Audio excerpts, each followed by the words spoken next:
It's the Farmer to Farmer Podcast, episode 158, and this is your host, Chris Blanchard. Angie Rains and Miles Okal raise diversified vegetables, rice, and dry beans at Southwind Produce in Rougemont, North Carolina. With sales at 5 weekly farmers markets plus wholesale sales to restaurants, they have built a viable business in a short amount of time. Angie and Miles take us on a deep dive into their rice and dried bean production, as well as how they market these crops and how they fit into their farm economics and overall farm agroecosystem. We also explore how they stand out in the crowded marketplace in North Carolina's Research Triangle, how getting the business started on an incubator farm let them establish a business with less upfront risk, and how they manage the potential chaos of 5 farmers markets a week on a small farm.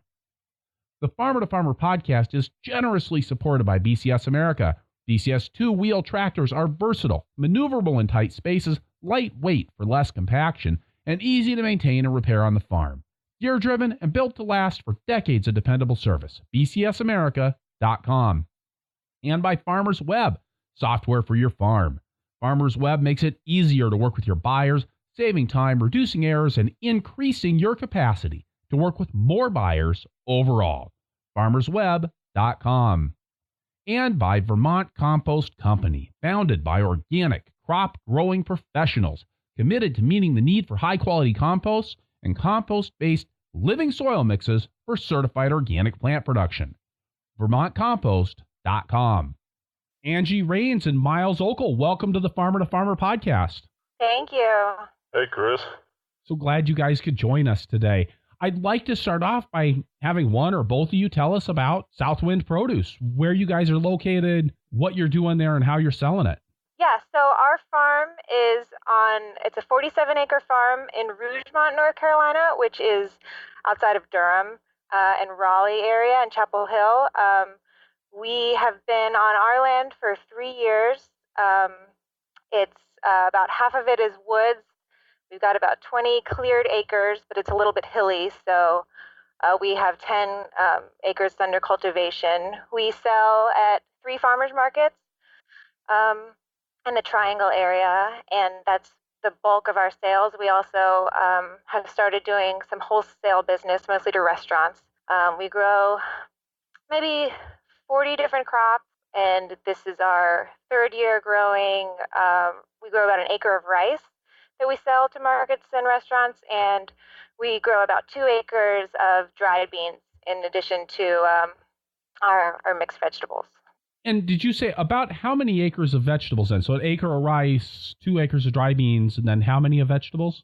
I think it was about 5 or 6 last year. You know, it's kind of complicated how you measure it. We did some double cropping, and then we were opening up some new land. And you said that you're kind of coming into your 3rd year of farming on this piece of land, but you guys have been in business for longer than that, right? That's right. So we started the business 5 years ago. It was actually just me out at the Breeze Incubator Farm in Orange County.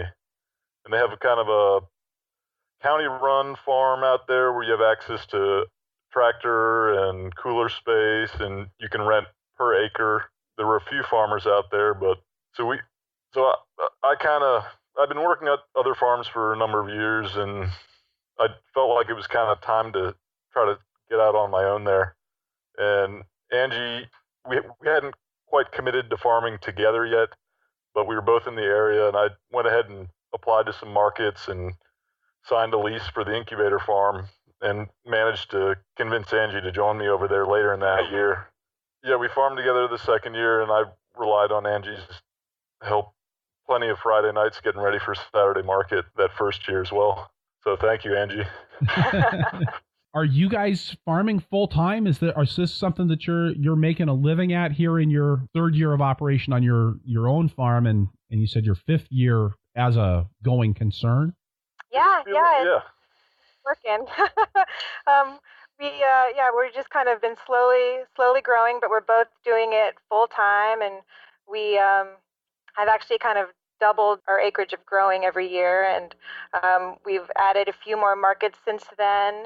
And so, we go to 5 markets a week, and we are really doing a lot to get more restaurants, but it's working for us for both full time right now. Yeah, this was the 1st year where it really felt like we were paying ourselves enough to feel okay. We weren't really scraping by this last year. So 5 farmers markets is a lot of farmers markets. I know a little bit about where you guys are located, but maybe you could flesh that out a little bit more for us, because I think you guys are in the Research Triangle in North Carolina. Is that right? It is, yeah. So it's 3 markets, and then on Saturday, and then 2 of those markets have a midweek that we go to. So one of them is in Durham, which is one of our big ones, and that market's been around for a while, and Durham is really kind of blowing up right now with the Research Triangle. It's a really well attended market. The other one is Carborough, which is one of the oldest markets around here. It's been around, I think, for about 30 years, and that one we've been in for a year now. And then Chapel Hill, and all of those have big universities, and they have people from all over, and so they're all pretty well attended markets, and they do pretty good for us. You said 3 farmers markets on Saturday. Did I hear that right? That's right. Yeah, we Miles goes to the Chapel Hill, and I go to Carborough, and then we've had Miles's brother, who for a while was working on the farm, would go to Durham for us. So I mean, it's kind of a complicated Friday where we are kind of doling things out and even trying to decide, like, which markets. I can sell more radicchio at Carborough, but I think that lettuce sells better at Durham, and so I'm like, give me all the red tomatoes for Chapel Hill. Yeah, so we just kind of parse it all out and then send 3 trucks out early Saturday morning. Wow. That just wow. I'll just leave it at that. I'm a little stunned. Yeah, 3 markets. It's an interesting area. It's a kind of small towns, and they're all about 20 minutes from each other, but there's no real big population center. I guess the closest thing would be Raleigh, and we don't really serve that market. We're more in the Chapel Hill, Durham area.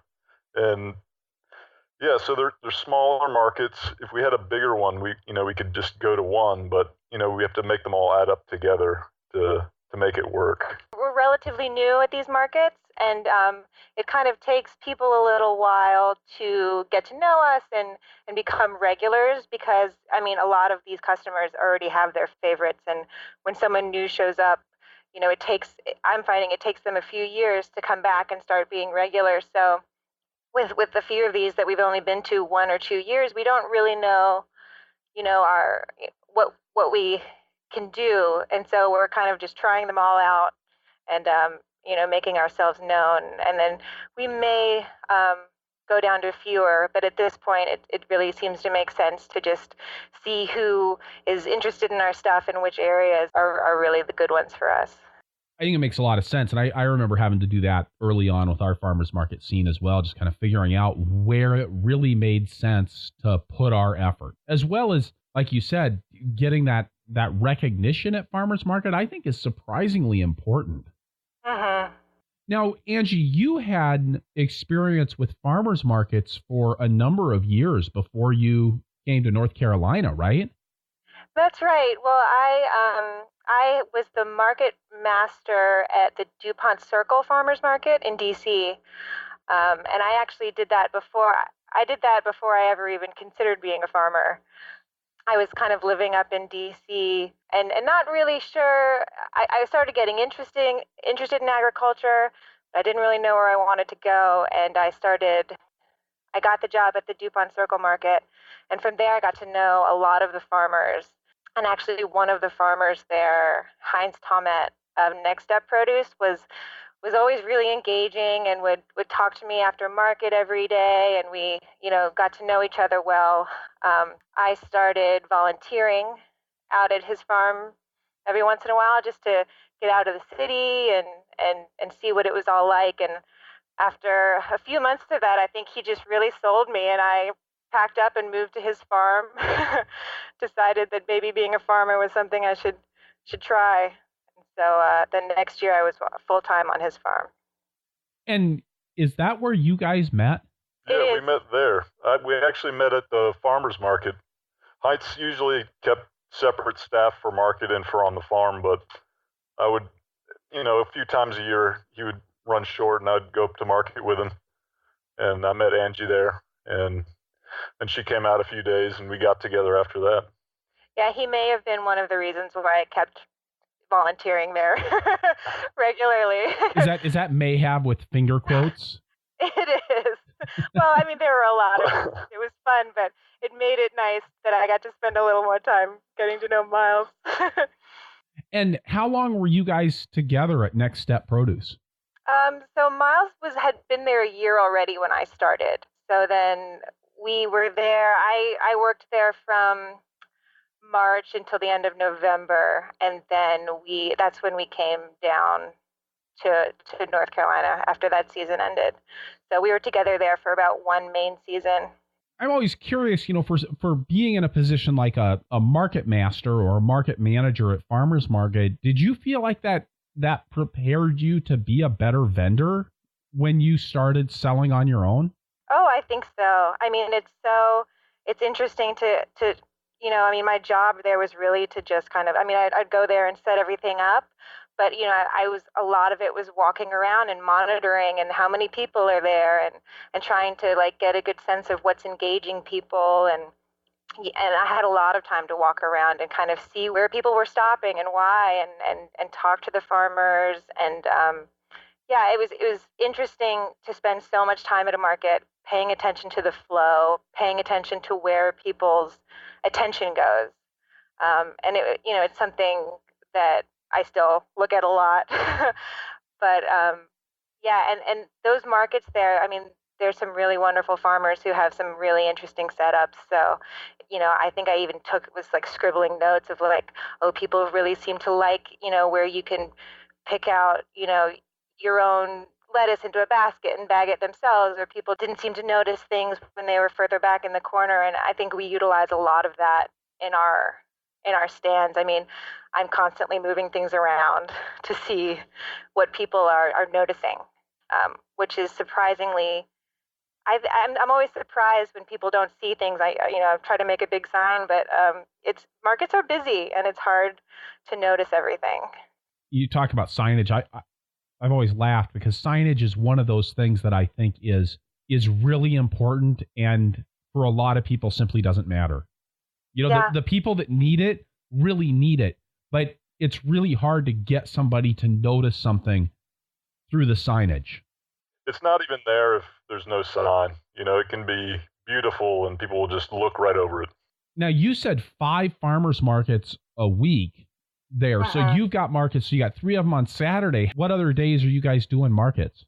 So on Wednesday afternoons, we go back to the Carborough and the Durham markets, and that one is from 3 to 6 in the afternoon. So it's for kind of people picking up their kids from school, and it's kind of people coming home from work. But a big reason that we do those markets is chefs come and pick out stuff. So we have a big harvest day where we've gotten all our chef pre-orders in, and those are stacked up behind our market booth. And then we'll have, a few things there for the shoppers. But it ends up being a really good thing to be in town midweek because a lot of the chefs like to come and they'll buy a little extra and they like to look at what's going on at the market. So they're not as well attended, but we find that with the restaurant orders, they do well for us. So are all of your restaurant orders picked up at Farmers Market, or are you guys running a delivery route in addition to that? We also run delivery. Now that the Wednesday market is over, we do pretty much an all-afternoon run on Wednesdays. And actually next year, we're kind of thinking about doing pretty much mostly deliveries. Yeah, not all the chefs like to come out, and parking gets a little challenging. What kind of breakdown do you guys have between restaurants and farmers market sales at this point? Market's about 80% of sales, and restaurant is about 20% right now. And this past year was actually the first one that we really are like looking for new restaurants and really trying to go that route. I think for a while we were just too overwhelmed and, just kind of getting our business started. I didn't feel comfortable sending out availability lists and promising these things. But this year was the first year we really went for it. And it just turned into a really good source of income for us, and I really enjoy it. I really like meeting the chefs and talking to them about the food. And so this year, again, we're going to try and then really push for more chefs. We're kind of trying to get better lists, and we're planting a little bit less variety this year. And we're looking for more, flow and more continuity in what we have to appeal to chefs, because we think that that's a really good place to expand, especially, as part of the triangle. We haven't even really been to Raleigh yet, but there's just restaurants opening all the time. And so we're going, a little harder on that this year. We're going to get to the beans and rice during this conversation, but I'm also curious because on your website, you talk about Italian and Japanese specialty varieties. And I'm curious what that looks like for you guys. A big part of it was coming into these markets where, people have been selling there for 20, 30 years, and we are the new people, and we can't just show up with a bunch of red tomatoes and bib lettuce. And so we just kind of been scouring seed catalogs, looking for new varieties of things. And I think what we tend to look for are things that are sort of familiar to people. We don't want to go way out there, but that's also just a little different, something new for them to experiment with. And we've found a lot of luck in radicchios and with just kind of new varieties of cucumbers and special peppers. And I just tend to look a lot to Italian cookbooks, to what's going on with a lot of the Asian restaurants that are opening up, and seeing what the chefs are serving and seeing what seems interesting and new. What have been some of your favorite discoveries in that department?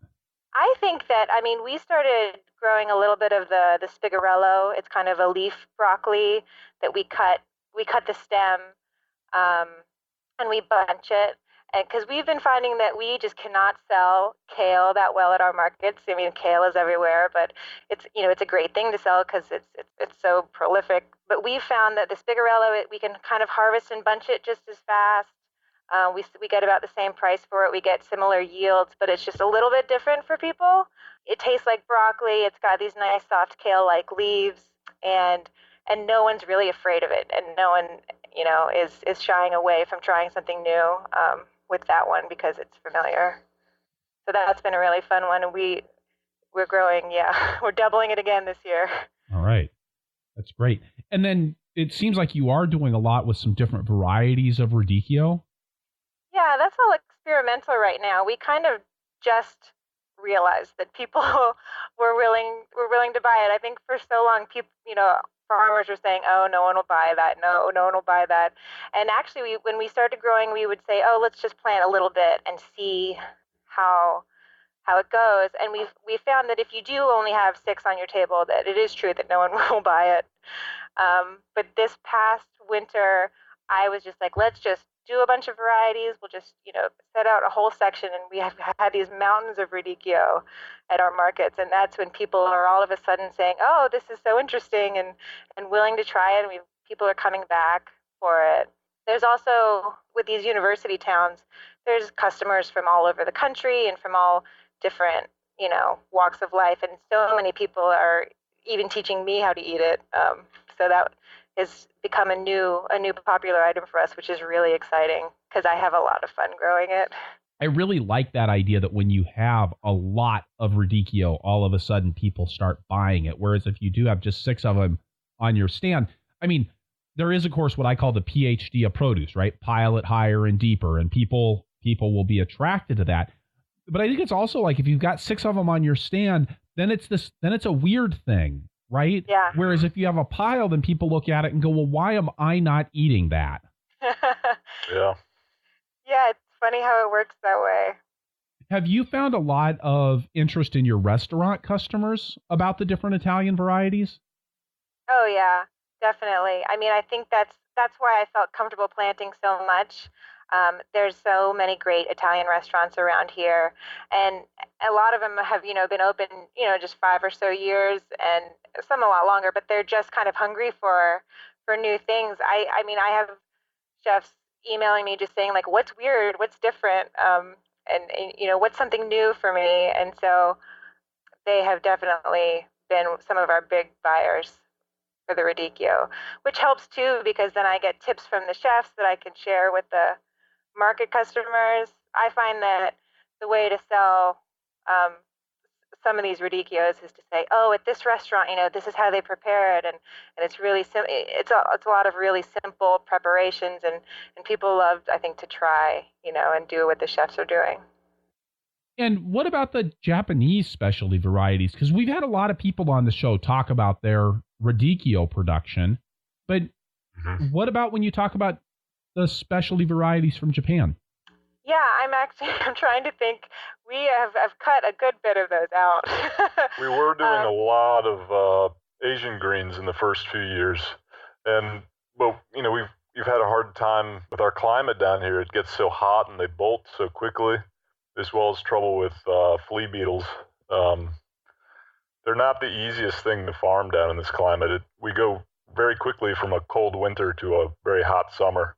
But we do grow our daikon radishes and I love the frying peppers.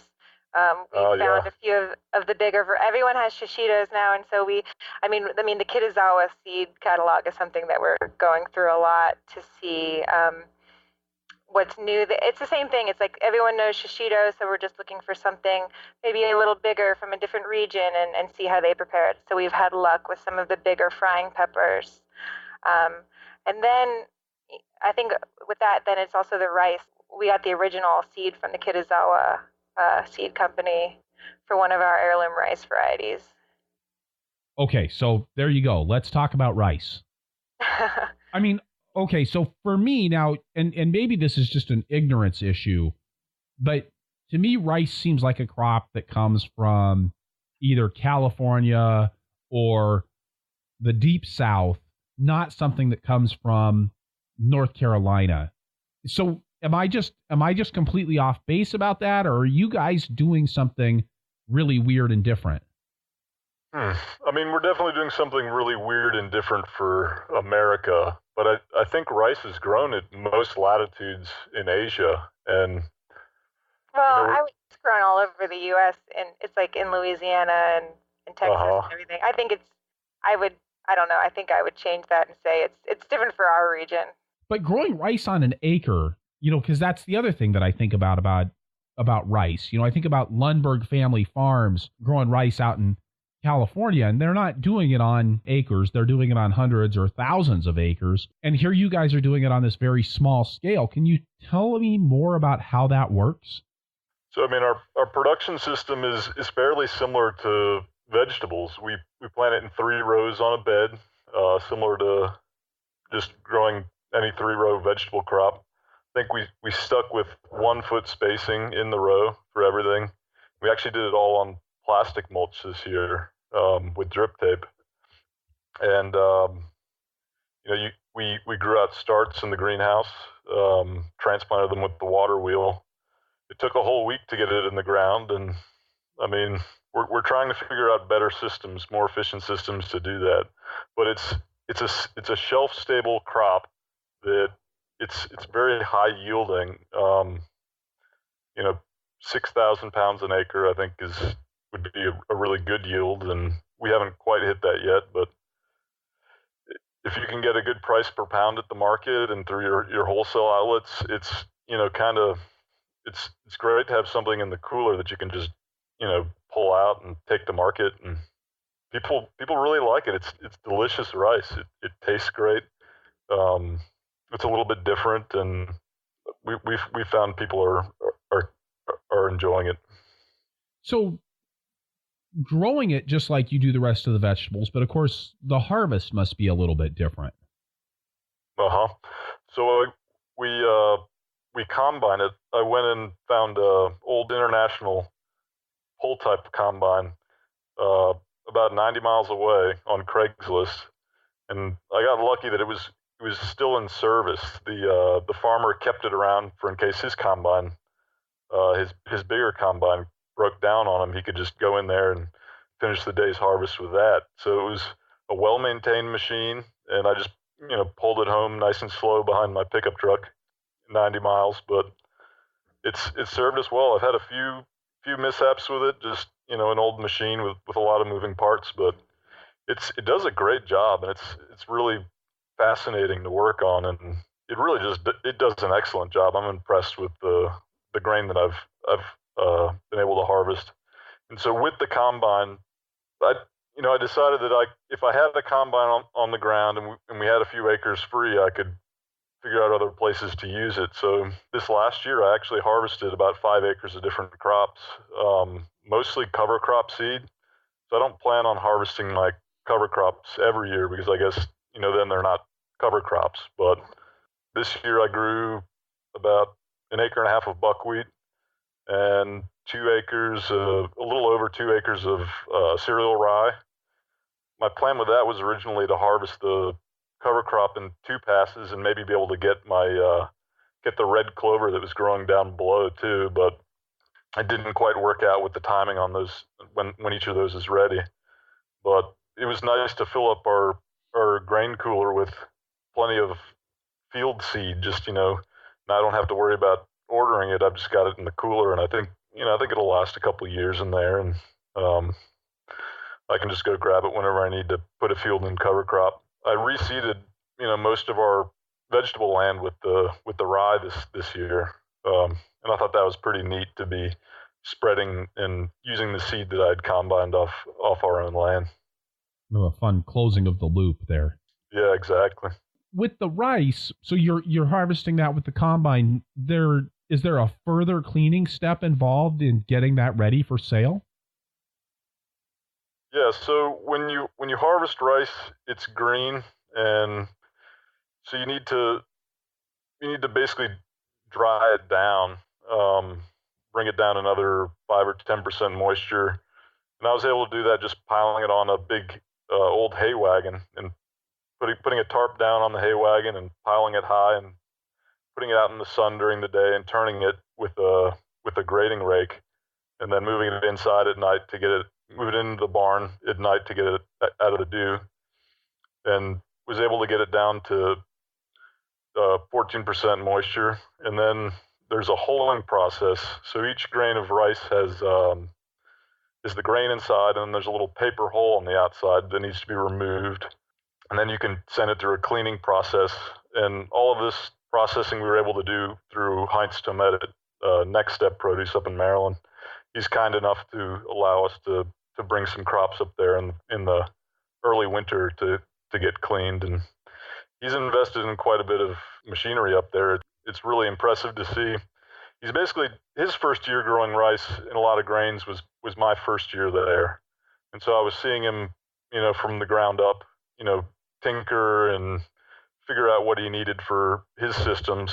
And we were able to keep in contact, and he visits down here and we go up there, and he's kind enough to help us out with cleaning for reasonable exchange. So it is something that requires some fairly specialized equipment to actually bring it to fruition.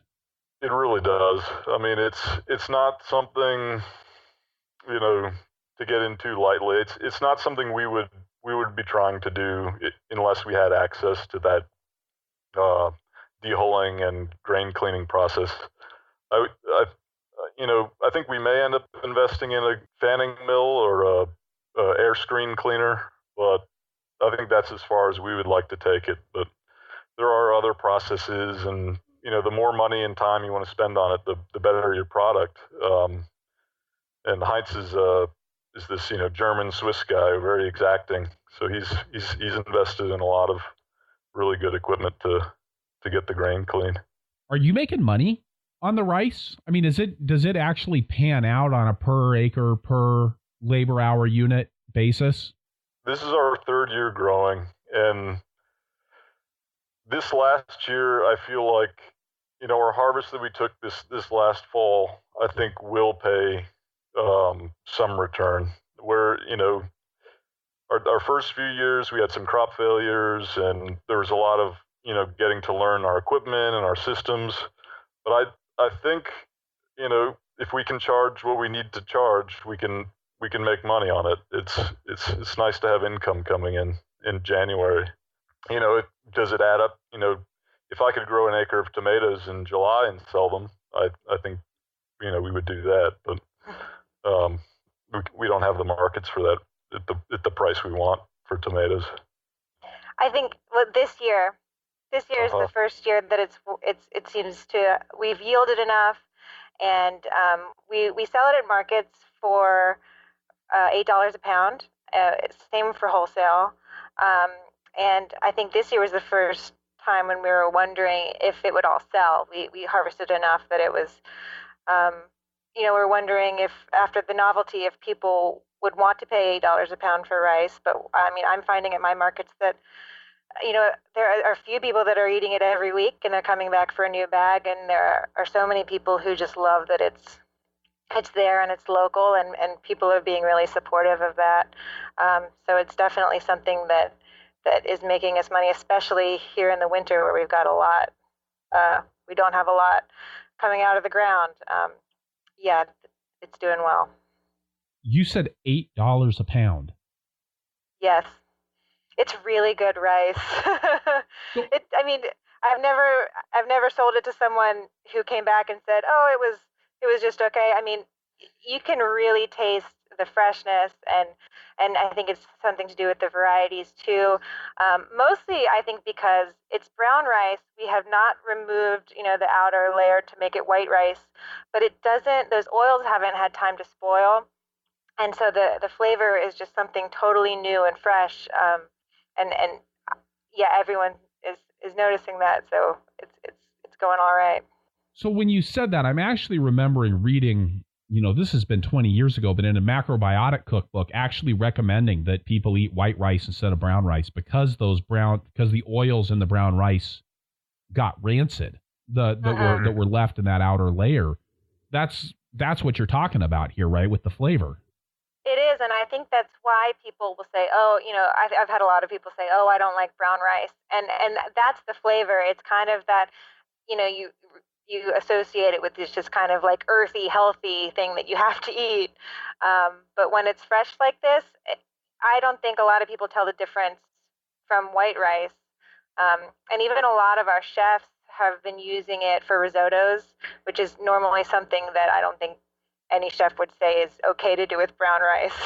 But because it's so fresh and light, it still works really well. Wow. Okay.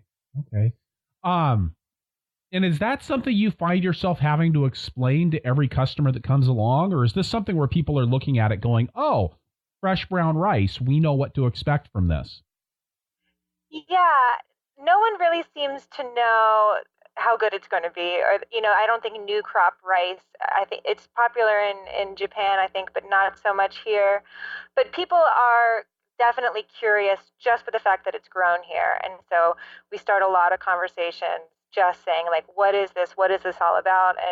And I find that customers seem to all kind of gather around, and now that we have enough people that are really on board with it, I find some people are selling it to this person standing next to them, like, I had this last week and you won't believe how good it is, and the word spreads. So yeah, it's not something people expect, but they're willing to give it a go once, and then we get them hooked. Isn't that the best when you've got a customer at farmer's market who turns to the stranger next to them and says, you have to try this? I think it works every time. Yeah, it's wonderful. Is it just one kind of rice that you're growing, or do you have, I think that Miles mentioned a couple of different varieties. Yeah. So we, in starting out, kind of had a hard time finding the seeds for these different crops. But we've scoured and found from the Kitazawa catalog. There's one called Koshihikari. That's a Japanese heirloom sushi rice that's actually pretty well known in Japan.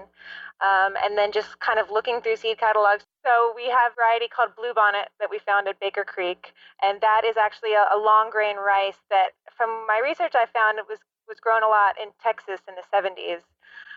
And then from Southern Exposure, we have one called Mong Sticky. It's a sticky rice that is one of the sweetest and best flavored ones. And so when we first grew out, we started on about a quarter acre and we had to buy all those seeds. But since then, we've been saving our own seeds, and we found that these three varieties do really well for us.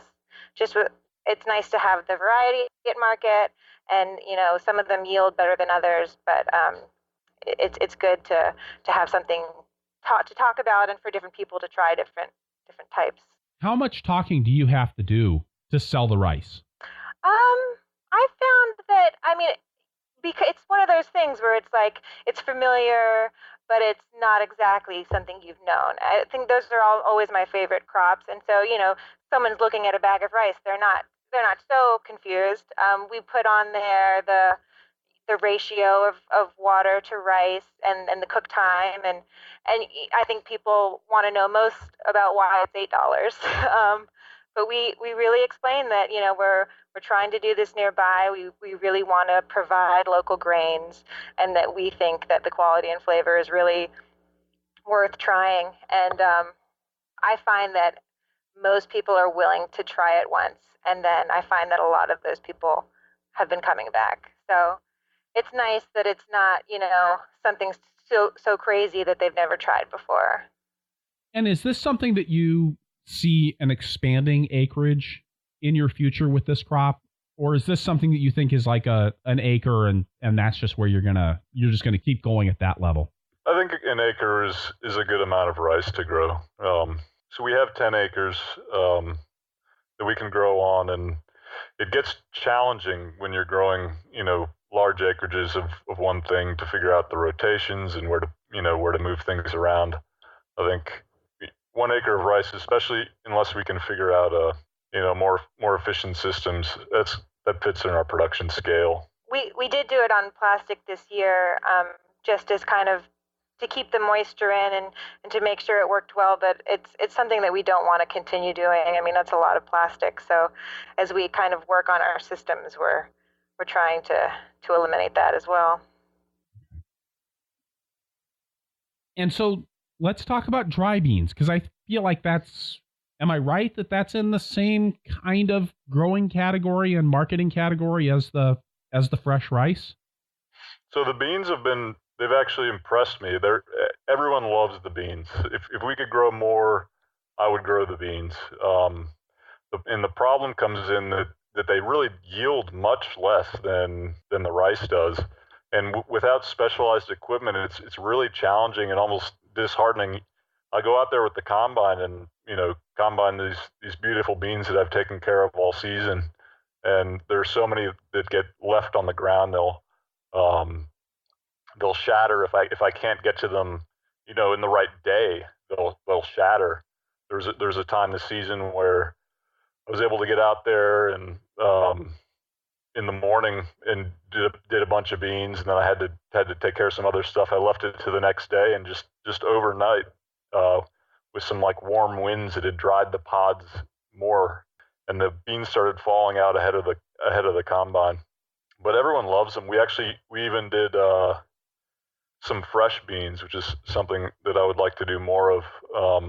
Kind of a limited time thing. We'll do 1 or 2 picks of the beans when they're still moist and fresh, and go out there and bring those to market.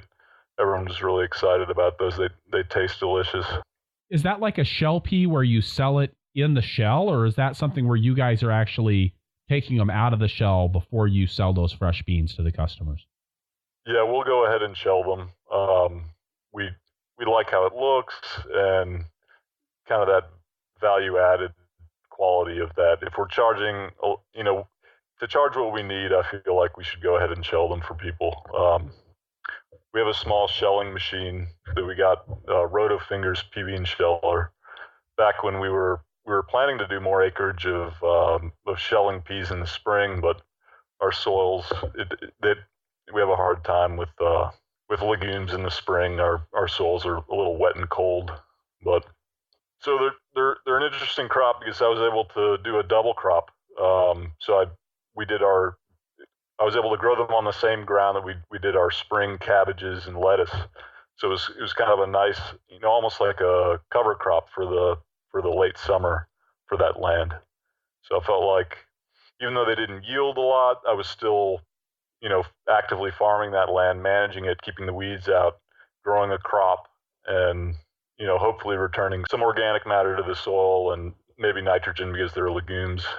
It seemed to fit the schedule well there. You mentioned having some challenges at the harvest time. Are you growing those beans on bare ground, or are those on plastic like the rice is? Yeah, those are on bare ground, 2 rows to the bed, and I cultivate them with our G tractor. So pretty much just again a standard vegetable crop style of growing and maintaining. Yeah, exactly. Yep. So you go through and combine those, and then again you must have some cleaning that you have to do after the combining to actually get them ready to put in a bag and sell as food at farmers market. Yep. And again, we're lucky to be able to rely on Heinz to clean some of those. We were able to take them up there, and he's got a few different machines. The air screen is really great. That'll get a lot of the broken and large and small beans out and other trash. And then he actually has a really interesting machine, a color sorter, which actually has a little eye, a camera eye, and an air jet that'll kind of blow out any split beans. Yeah, pretty incredible piece of equipment. Really wonderful to have access to that. Yeah, it's been great.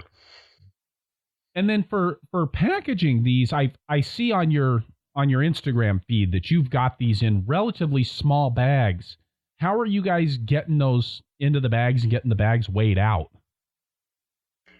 Yeah, we sell them in 1 pound bags, and it's still pretty much all kind of done by hand.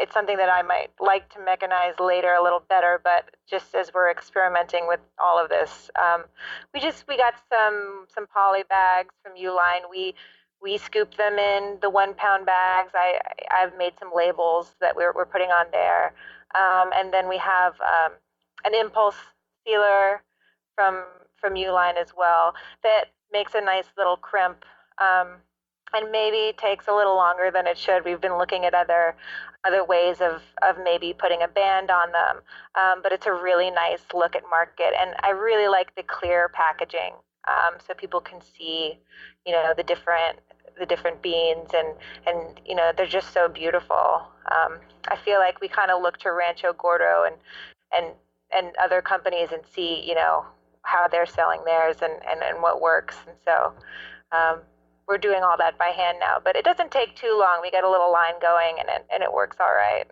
With the dry beans, I mean, okay, so the rice, when I think of North Carolina, I'm like hot and humid and sticky. And so I go like, okay, rice. But then I think about beans and I go hot and humid and sticky. And that doesn't strike me as being dry bean climate. Yeah, we've been working.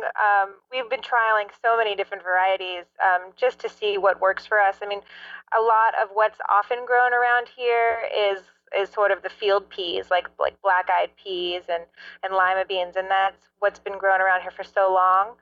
But we really wanted something that's more specialty, and so.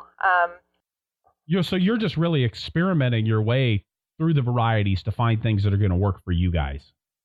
Yeah, we are. So we found that growing our, like a white bean isn't a great idea. We'll get kind of this rust color on it. So we've been going more toward the black beans and the speckled beans because of that.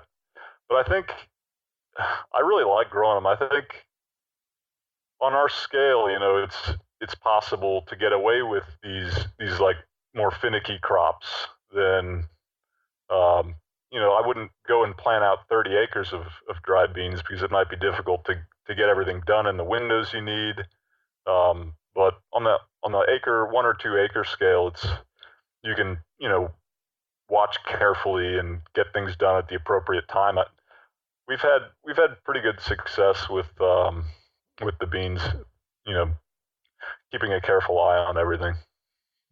And one of the other things with these beans, because we are harvesting with the combine, is we're looking for varieties that grow really straight and tall, and kind of have their beans sitting up high. And so, that's something else as we're testing different varieties, we want something that the combine can catch, because we're not really looking to any specialized equipment. So we found about 3 varieties right now, and I keep doing little test plots to hopefully find a few more that'll work with our system.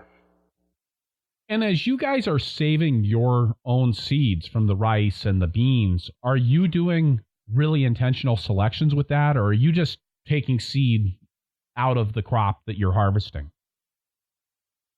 We're just taking seed out of the crop. We're not doing any selection at all. With the rice, sometimes, we can look at the seed, kind of maybe go through it before we plant again to make sure we don't have any cross-contamination. Do the same thing with the beans, but we're not selecting for traits or anything. Okay.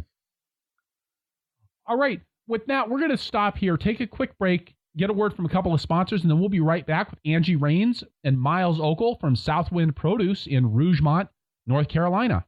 The Farmer to Farmer podcast is brought to you by BCS America. BCS two-wheel tractors are often mistaken for just a rototiller, but it is truly a superior piece of farming equipment. Engineered and built in Italy, where small farms are a way of life, BCS tractors are built to standards of quality and durability expected of real agricultural equipment, the kind of dependability that every farm needs. I have worked with BCS tractors for over 24 years, and I wouldn't consider anything else for my small tractor needs. And I am not the only fan. More than 1.5 million people in 50 countries have discovered the advantages of owning Europe's most popular two-wheel tractor. And these really are small tractors with the kinds of features found on their four-wheel cousins and a wide array of equipment. Power harrows, rotary plows, flail mowers, snow throwers, sickle bar mowers, chippers, log splitters, water pumps, and more.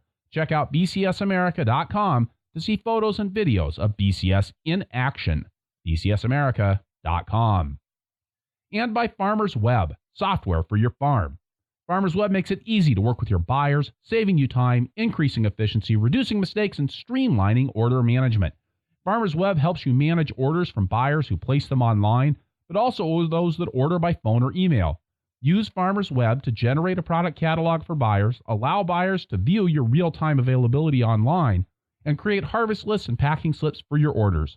Farmers Web helps you inform your buyers of delivery routes, pickup locations, lead times, and more, while helping you keep track of special pricing and customer information. You can't underestimate this stuff. You can also download detailed financial reports. Farmers Web offers a free account type and a flat monthly fee on paid plans. You can pause, cancel, or switch plan types anytime.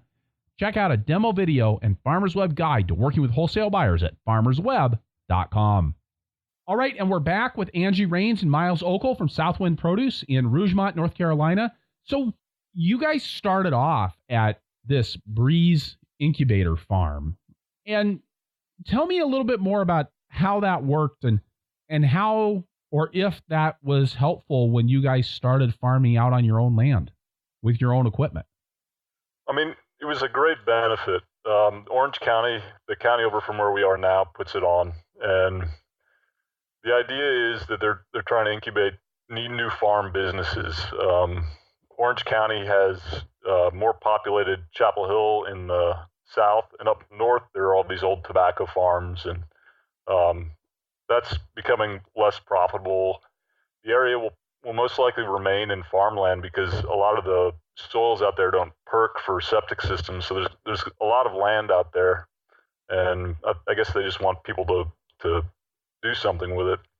But it was great in that it provided access to land, a little bit of mentorship, but it was more like a peer mentorship. So there were 2 other farmers out there in a similar situation, starting one person was doing a mixed flower and vegetable operation, the other one just a vegetable and I guess a few flowers, but we were all kind of out there, each renting an acre or 2, and sharing a prep area and a well and use of a tractor.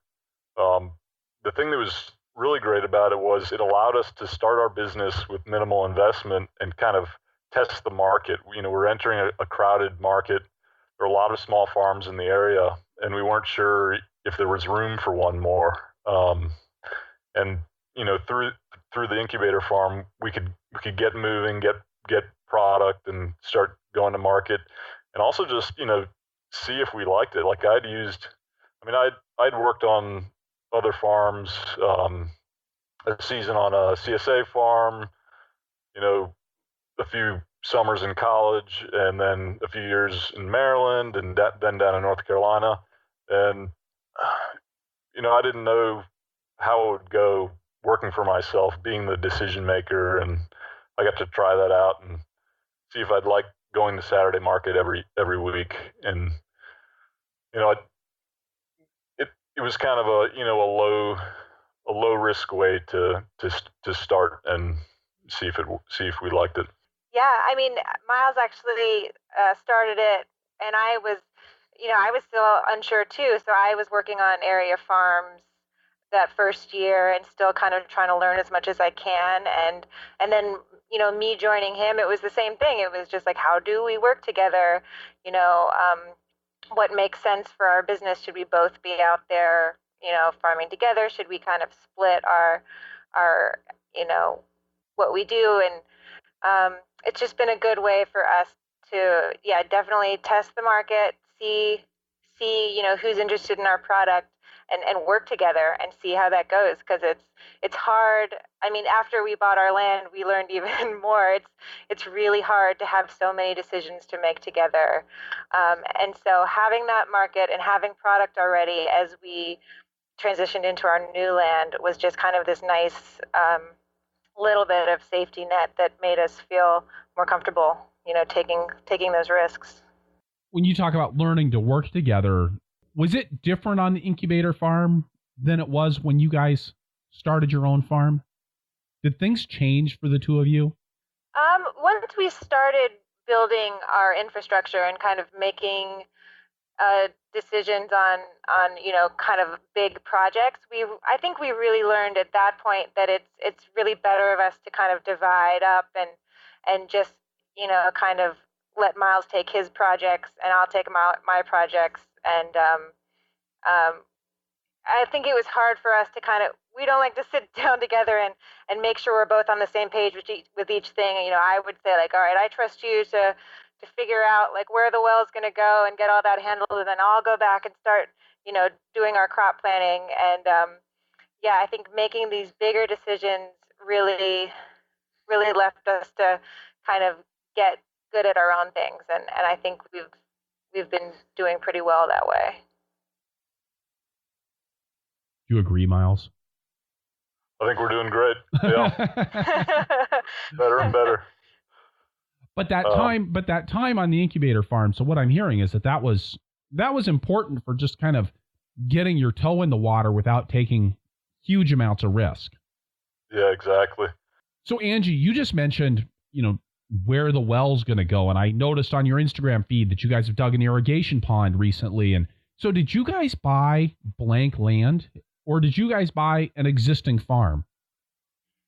We bought, this farm had been a tobacco farm for generations, and then for about the past 10 years, it's been on a wheat soy rotation, all done very conventionally. But there was no infrastructure, there was no well, there were no buildings. A few old rundown tobacco farms was about all there was, and that's kind of what we wanted. I mean, we had looked for a while for a farm with maybe a nice little house on it, but in this area, there just wasn't something that fit all of our needs. So we kind of thought, hey, let's just start from scratch. And so that second year on our incubator farm, we went ahead and got that land. And as in between farming, we would do things like pick out a well site. We put up a greenhouse and tried to get some irrigation going. The problem was our well, they dug 550 feet down, and it was still just a 4-gallon a minute well, which is not great for 10 acres of produce. And so it took us a while to really get all the proper infrastructure. It was about another year before we were able to dig this pond. But now we've got about a 10-acre-foot pond, which really meets our needs and has allowed us to grow so much more this year. And we're just slowly building every winter. I mean, we're adding more and more. So have you guys put up a house? Do you guys live on the farm? We've got a little cabin that Miles and a friend built about 2 years ago, and so we're situated there and still hoping to grow a little more and get a little more space in the future. And then you had mentioned having a specific grain cooler. Is that something different than having a vegetable cooler? So it's pretty similar. We just got these finished this fall. We went ahead and put in three coolers, three walk-ins, one for vegetables, one for warmer vegetables, and then one just to keep seed in. It's we can cool it down nice and low, or we can raise it up higher if we have something else we want to put in there. We just wanted flexibility, and we kept finding we would have another crop that we need to put at a different temperature somewhere else, and so we went ahead and did like a three door cooler. Yeah, the grain cooler. So we're kind of doubling that as a tomato cooler in the summer right now. You've talked about selling the rice and the beans in the wintertime at market. Are you guys also selling vegetables in the wintertime at market? Well, we're selling what we've got. This winter has been pretty unusual for North Carolina. We do have one high tunnel up, but we had planned to save that for kind of late spring crops. So it's got some baby arugula and lettuces in there now, but we had planted about 2 acres of things to harvest throughout the winter. And then, I mean, we've gotten temperatures down to -2, which is really unusual around here this year. And we have had about 10 inches of snow, which is really unusual around here. And so this year has kind of really tested the things that we can do outside, the things that are worthwhile. But we've got a few things that are hanging on there, especially the radicchio has just powered us through. It's so nice to have something fresh and green. And luckily I kind of overdid it this year on those. So right now we've got kale and radicchio, and the rest is kind of smushed under the covers. And you said a high tunnel. Now, you guys have a fairly large high tunnel, don't you? We do. It's 30 by 200. When we were working at Next Step, he had rather large tunnels as well, and I guess I got used to having a full 200-foot row in the tunnel, and we just decided to go ahead and put one of those up. I think with the thermal mass, it'll stay warmer in the winter, and we also wanted it tall enough to be able to drive the tractor in through the end wall, through all the way up against the sidewall. So, but I mean, I guess it's large. I mean, I really like it. I can use all the same tools and production methods that I use outside as inside, and it kind of fits our system pretty well. I know in a recent interview, we were talking to somebody who has actually like 2 or 3 different production systems on their farm. One portion of the farm that's managed with the 2-wheel BCS tractor, and another portion of the farm that's managed with completely different size beds and completely different tooling with 4-wheel tractors. And I think it's interesting because I feel like both of those things have some advantages, but man, is it nice to be able to use the same system in both inside and outside and everywhere on your farm. Yeah, it works for us. We use the same standard 200-foot bed on most of the farm. I mean, you mentioned having the G for weed control. What are you guys doing for cultivating the edges of the plastic? I mean, if you talk about an acre of plastic on your rice, and I assume on some of the other vegetables as well, that becomes a pretty important undertaking on the farm. We've had, mixed success with a few different things. Last year it did rain a bunch, and I kind of got behind on our early melon planting. But I've had good success with just kind of clearing the pathways with, I guess it's like a shovel behind our big tractor on a 3-point hitch on a toolbar, and that that throws a little bit of soil and kind of cracks it up. And if you get it at the right time, that will disturb the whole area. And then if that doesn't quite work, I can go back in with the G and get kind of close to the edge, get a knife under the plastic bed and one of the Bezzariti wheel, and put that right on the edge. And just I have to do that row by row. I haven't figured out a good way to get both sides of the edge at once, but it's still a lot faster than going at it with a hoe. Well, yeah, and I think if you could, even if you have to go up one side and turn around and come back down the other, like you said, it still beats hell out of hand weeding. Exactly, it still works pretty well. As I think more and more about cultivation, I would like a system that I could get both sides of that. And I'm also doing, on my bare ground stuff, I'm usually just doing the outside row and then half the inside row. I haven't quite gotten able to get it to my liking where I can get both sides at once and do a whole bed. So I'm still doing half a bed at a time for cultivation. Yeah, that's something we're really looking at this spring. We have our dream list of equipment, and we're kind of going through what might work for us. We're trying to eliminate a lot of the plastic. I feel like we took it on just because we felt there were so many challenges with starting the farm and getting everything, exactly how we want it. So now that we've got a little more infrastructure and we feel like we've got a little more of a flow going, we are ready to kind of figure out some more cultivation and to really dial that in. I want to pivot back just a little bit to the chicories, but while we're talking about infrastructure, because my memory is that Radicchio is basically deer candy, and you guys are surrounded by woods. Yeah. So in the last few years, we've put up a temporary deer fence, just electric. We put in the tall T-posts to make an 8-foot fence and just strung some of that electric twine. And maybe I think it was 5 strands for that height. And we had decent control of that as long as, we could send someone around with a weed whacker and keep the fence hot. But eventually they'll get in, and, once they get in, it's pretty hard to get them back out again. And we have some serious deer pressure where we are.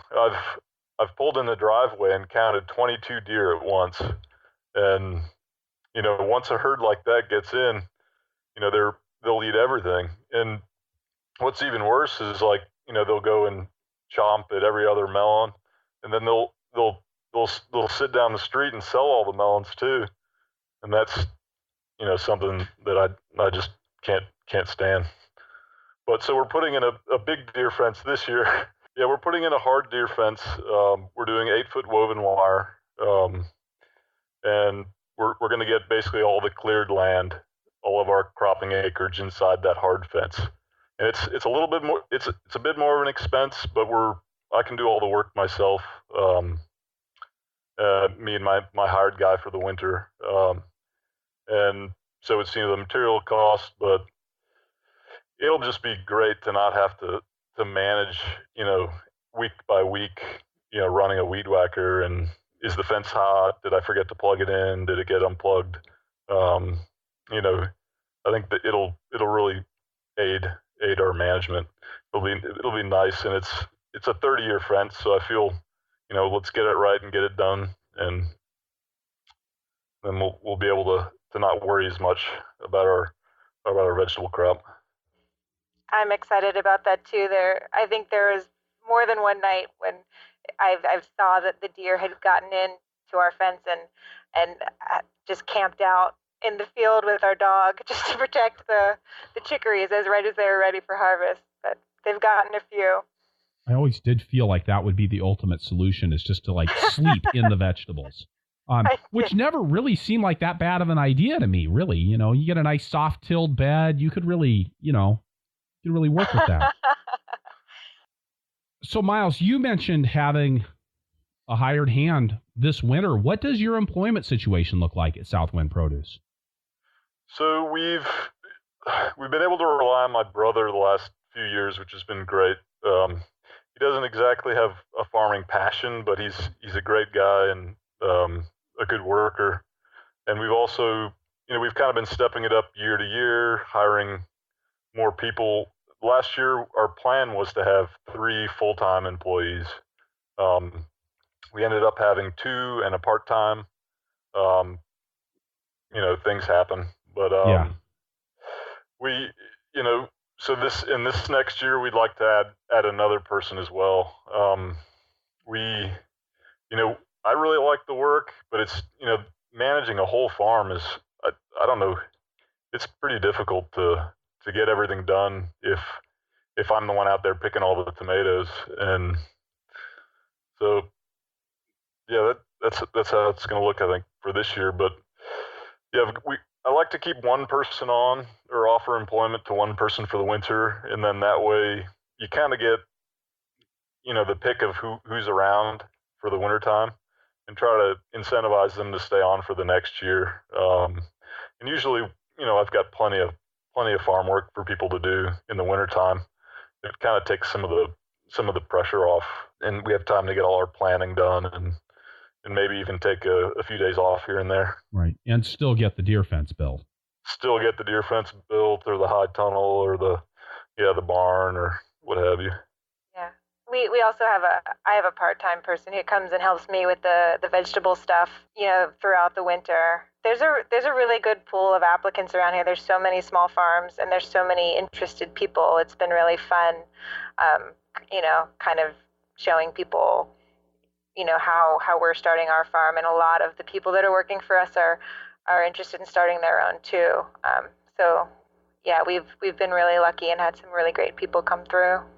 I think it's something that I hadn't realized before I started doing the podcast, but that has just sort of incidentally become apparent to me because of the number of people that I've ended up interviewing from the Research Triangle area of North Carolina. You guys really are a hotspot for small farms out there. It's incredible. We actually, when we moved here, I came down to North Carolina from Maryland because my family's from North Carolina and I wanted to be nearby.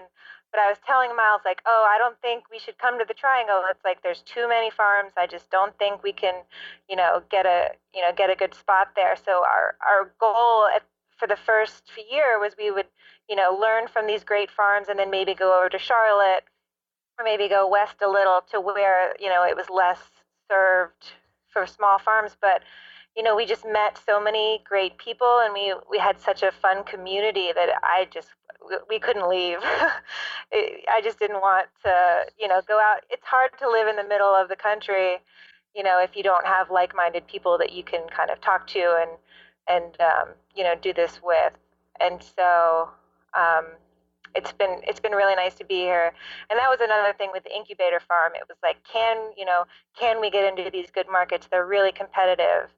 And so, working on those farms, on the incubator farm, that's when we got into our first kind of big market. And we thought, all right, I think it's safe to say that, we can do it here. So we stayed.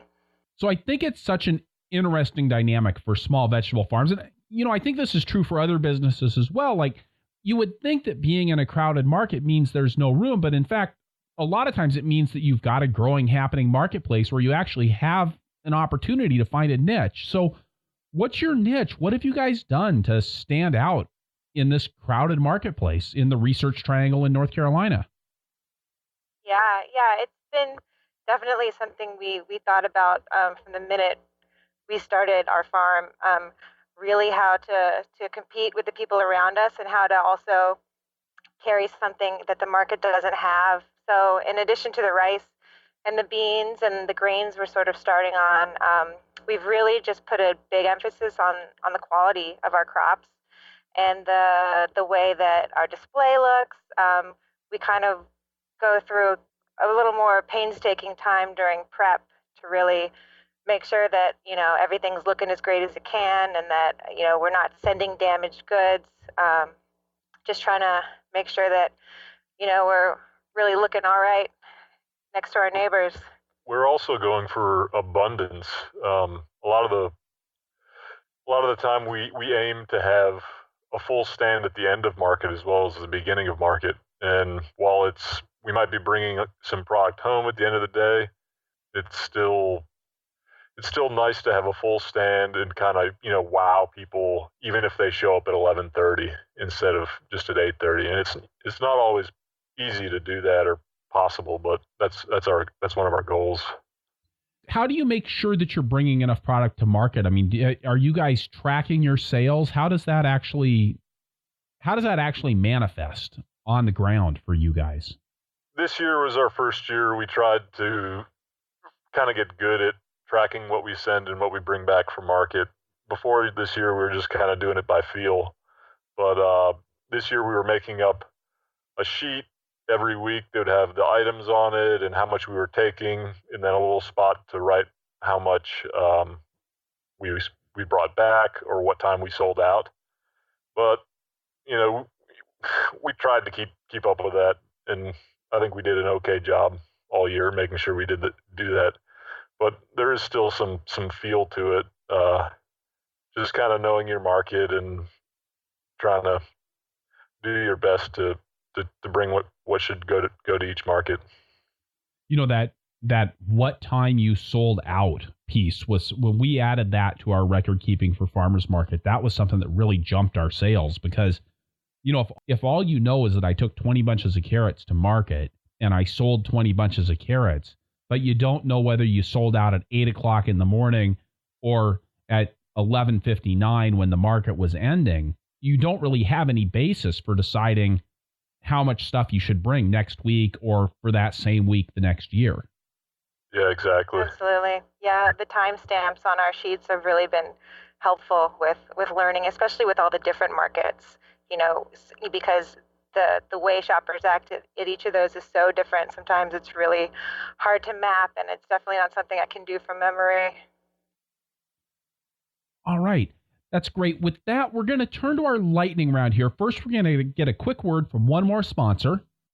Perennial support for the Farmer to Farmer podcast is provided by Vermont Compost Company, makers of Fort V and Fort Light potting mixes. When you're growing transplants, all of the investments you've made in plant materials, heat, labor, and overhead depend on the performance of the media where you expect your plants to grow. And if you're an organic grower, you're probably using a media based on compost, and you should be looking for the best compost. Most organic potting soils have two basic parts. There's the compost, and then there's everything else. At Vermont Compost Company, Carl Hammer and his crew are very intentional about the inputs they use in their compost. While they're making use of waste products, waste disposal is not their primary goal. Ingredients are sourced consciously and with the end in mind. The same goes for the everything else part. And everything that goes into a Vermont compost potting soil has a purpose. Okay?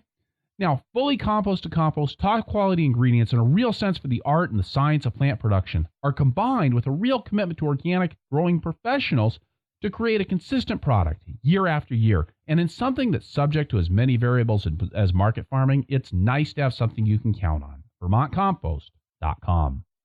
Angie, what's your favorite tool on the farm? Yeah, I've been thinking about this a lot. And at least right now, I think my favorite tool is our cold storage, something that I've been thinking a lot about this winter, just with it being so hard to farm with all the temperature fluctuations and not really knowing, what's coming at us, that we have a lot of potential just with our storage to do more grains and to do more storage crops and to really think about, new income streams from things that we can go ahead and get out of the ground before the winter and kind of sell through the winter when the weather's not really cooperating. Well, and I don't know what you guys have found, but I remember one of the big things when we got our cold storage, which was about halfway through our first year at Rock Spring Farm, was that all of a sudden it gave us the ability with those farmers market sales to not be so dependent on the weather. If it was going to rain on Friday, we could harvest for Saturday farmers market suddenly on Thursday or Wednesday or even Tuesday if we could get that stuff in and take good care of it. Absolutely. Yeah. Miles, what's your favorite tool on the farm? So this is a hard one for me because I really like tools. I mean, I guess it'd be the best tool for the job, but right now I think it's my little pull type combine. It's just been a really fun experience learning how to how this machine works, and I've had my trouble with it, but it does such a great job of what it does. It's a pleasure to use when it's running well. Angie, what's Miles's farming superpower? Yeah, with buying this farm as it was, just kind of a blank slate, I found that that something he's really incredible is just seeing the big picture and seeing things, you know, 5 or 6 steps in advance. I find that it's something I really struggle with is, seeing past step 2 because I'm so involved in what's going on. But he's done an amazing job of just, you know, building things in the right place so that 3 years later they work really great and creating systems that we've really been able to grow into. Yeah, my mind doesn't work like that, so I'm really impressed by it. And Miles, same question to you. What's Angie's farming superpower? She's an amazing cook. The highlight of the day around the farm is eating lunch. She cooks work lunch for the crew and myself, and it's always delicious. And when you're out there working hard and you get to think about, in another hour, I get to go and sit down and eat this great meal of all this food we grew ourselves on our farm. It's a highlight of the day, and she's a great cook.